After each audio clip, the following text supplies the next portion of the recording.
Electronic voting machine એટલે EVM. હવે ઈવીએમની સાથે 2014ની અંદર water verified paper audit trial એટલે જેને વીવીપેટ કહેવામાં આવે છે. નમસ્કાર દર્શક મિત્રો, જે લોકો જૂના છે એમને ખબર હશે કે લોકસભા હોય, વિધાનસભાની ચૂંટણી હોય કે મ્યુનિસિપલ કોર્પોરેશનની ચૂંટણી હોય, જે વખતે ઈવીએમ નહોતા એ વખતે બેલેટ પેપરથી મતદાન થતા હતા. એક કાગળ હોય એની અંદર જે પાર્ટીના નામ હોય એની સામે ચોકડી મારવાની અને એ બેલેટ પેપરને ફોલ્ડ કરી અને પેલા મતપેટીમાં નાખવાનું, એ સિસ્ટમ હતી. પરંતુ એ મતગણતરીમાં બહુ જ વાર લાગતી હતી. તો બેલેટ પેપર પછી હવે ઈવીએમએ સ્થાન લઈ લીધું છે. તો અમે આજે તમારી સાથે આ ઈવીએમ ક્યારે બન્યું, એ કેવી રીતના કામ કરે છે, આ બધી બાબતોની તમારી સાથે માહિતી શેર કરીશું. મારું નામ રાજેશ શાહ છે અને તમે જોઈ રહ્યા છો ખબરછે.com. દર્શક મિત્રો, ઇલેક્ટ્રોનિક વોટિંગ મશીન એટલે ઈવીએમ. હવે ઈવીએમની સાથે 2014ની અંદર water verified paper audit trial એટલે જેને વીવીપેટ કહેવામાં આવે છે એ દાખલ કરવામાં આવ્યું. એટલે તમે ઈવીએમમાં જે વોટ આપો એ વીવીપેટની અંદર સામે ચેક કરવામાં આવે. પરંતુ આ સિસ્ટમ હજુ ફૂલ ફ્લેજ શરૂ નથી થઈ. આ જ્યારે પરિણામો જાહેર થાય ત્યારે ઈવીએમની સાથે અમુક જે વીવીપેટથી અમુક મતો ચેક કરવામાં આવે, પરંતુ હજુ 100% આની અંદર કામ થયું નથી. હવે તમારી સાથે એ વાત કરીએ કે ઈવીએમની શરૂઆત ક્યારે થઈ. તો એવું કહેવાય છે કે વર્ષ 1980માં એમબી હનીફા નામના એક વ્યક્તિએ પહેલું વોટિંગ મશીન બનાવ્યું હતું અને તે વખતે એ જે મશીન હતું એનું નામ આપવામાં આવ્યું હતું electronically operated vote counting machine. પછી એનું નામ બદલાઈને ઈવીએમ કરી દેવામાં આવ્યું. આ જે એની જે ઓરિજિનલ ડિઝાઇન હતી એ સામાન્ય લોકોને બતાવવા માટે 6 શહેરોની અંદર જે સરકારી એક્ઝિબિશન થયેલા એની અંદર મૂકવામાં આવી હતી. ઈવીએમનો સૌથી પહેલો ઉપયોગ 1982માં કેરળના ઉત્તરમાં આવેલા પરવૂરમાં એક પેટા ચૂંટણીમાં કરવામાં આવ્યો હતો. સૌથી પહેલો ઉપયોગ 1982માં થયો. શરૂઆતમાં જ્યારે ઈવીએમનો ઉપયોગ શરૂ થયો ત્યારે ચૂંટણી પંચને ભારે વિરોધનો સામનો કરવો પડ્યો, કારણ કે એની અંદર ઘણી બધી મુશ્કેલીઓ આવતી હતી, ઘણી બધી સમસ્યાઓનો સામનો કરવો પડ્યો. એ પછી 1998ની અંદર 16 વિધાનસભાની અંદર ઈવીએમ મશીનનો ઉપયોગ કરવામાં આવ્યો અને એ પછી 1999ની અંદર 46 લોકસભા બેઠકો પર ઈવીએમનો ઉપયોગ થયો. અને એ પછી બધું ધીમે ધીમે એના જે પ્રોબ્લેમ્સો આવતા હતા અને એની સામે બધા સોલ્યુશન જેમ નીકળતા ગયા એમ તેમ ઈવીએમ એકદમ ફૂલ ફ્લેજમાં આવી ગયું. અને 2004થી લોકસભાની ચૂંટણીમાં બધી જ બેઠકો 543 લોકસભાની બેઠક છે એ બધી જ લોકસભાની બેઠક ઉપર ઈવીએમનો ઉપયોગ શરૂ કરી દેવામાં આવ્યો. હવે તમે આમ જ્યારે વોટ આપવા જતા હશો ત્યારે તમે એટલું બધું બારીકાઈથી ઈવીએમની સામે જોતા નહીં હો, સીધું તમે વોટ બટન દબાવીને આવી જતા હશો. તો તમને એ માહિતી આપીએ કે આ ઈવીએમ છે એ કેવી રીતે કામ કરે છે. તો આ ઇલેક્ટ્રોનિક વોટિંગ મશીન છે એની અંદર 2 યુનિટ્સ હોય છે. એમાં એક કંટ્રોલ યુનિટ અને બીજું બેલેટ યુનિટ હોય છે.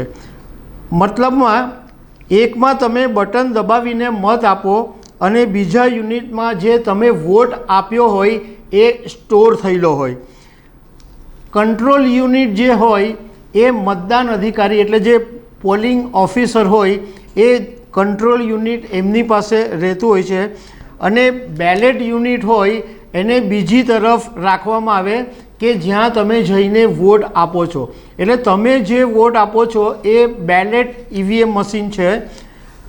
હવે બેલેટ યુનિટ જે હોય એની પર તમામ પાર્ટીઓના નામ અને એને પાર્ટીઓના ચિહ્ન હોય. એટલે એની આગળ એક ગ્રીન બટન હોય, એ ગ્રીન બટન દબાવીને તમે જેને તમારે મત આપવો હોય એ મત તમે આપી શકો. એના માટે તમારે ગ્રીન બટન જે ઉપર હોય ઉપરની સાઈડ એ તમારે દબાવવાનું, એટલે જે તે પાર્ટી કે જે ઉમેદવારને હોય તે વોટ જાય. હવે જ્યારે બીજું યુનિટ હોય તો કંટ્રોલ યુનિટ પર બેલેટ માર્કવાળું એક બટન હોય છે, જેને દબાવ્યા પછી બીજો મતદાર મત આપી શકે. એટલે આગળનો જે મતદાર મત આપીને ગયો હોય એ પછી બીજો મતદાર આવે તો એ કંટ્રોલ યુનિટથી એ બટન દબાવે એટલે એ બીજો મતદાર મત આપી શકે. મતદાન કેન્દ્ર ઉપર છેલ્લો મત પડે ત્યારે પોલિંગ ઓફિસર કંટ્રોલ યુનિટ ઉપર એક ક્લોઝ બટન હોય, એ ક્લોઝ બટન દબાવે પછી એ ઈવીએમનું ટોટલ કામ બંધ થઈ જાય. મતલબ એ પછી એક પણ વોટ કોઈ બી આપી શકે નહીં. જેવું ચૂંટણી અધિકારી ક્લોઝ બટન દબાવી દે એટલે ઈવીએમનું જે કામ છે એ ટોટલ બંધ થઈ જાય. પછી તમે ગમે એટલી કોશિશ કરો તો વોટ નહીં પડે.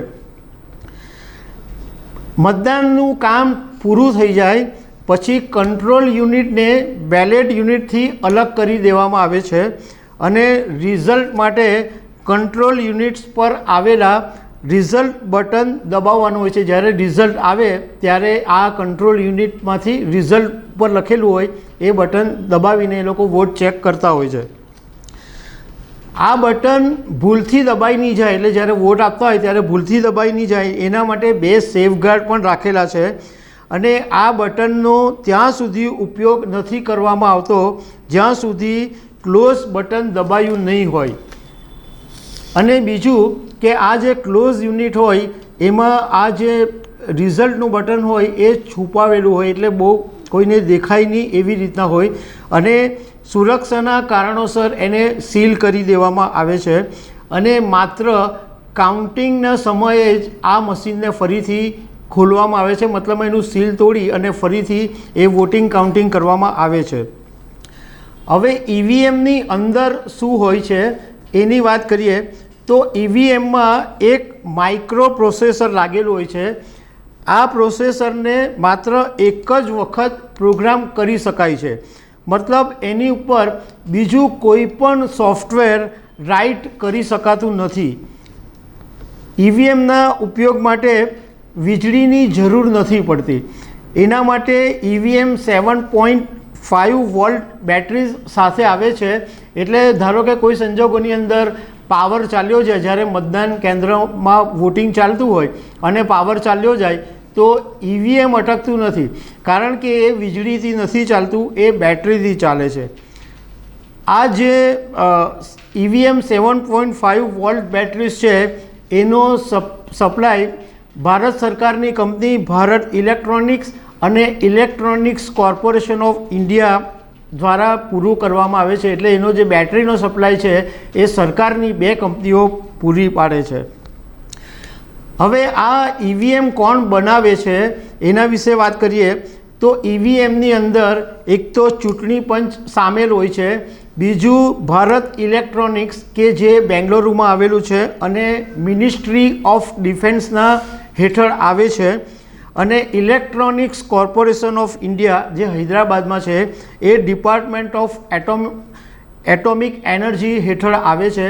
આ 3 જણા ભેગા થઈને ઈવીએમને તૈયાર કરે છે. તો દર્શક મિત્રો, આવી અનેક વાતો સાથે અમે તમને મળતા રહીશું. Thank you very much.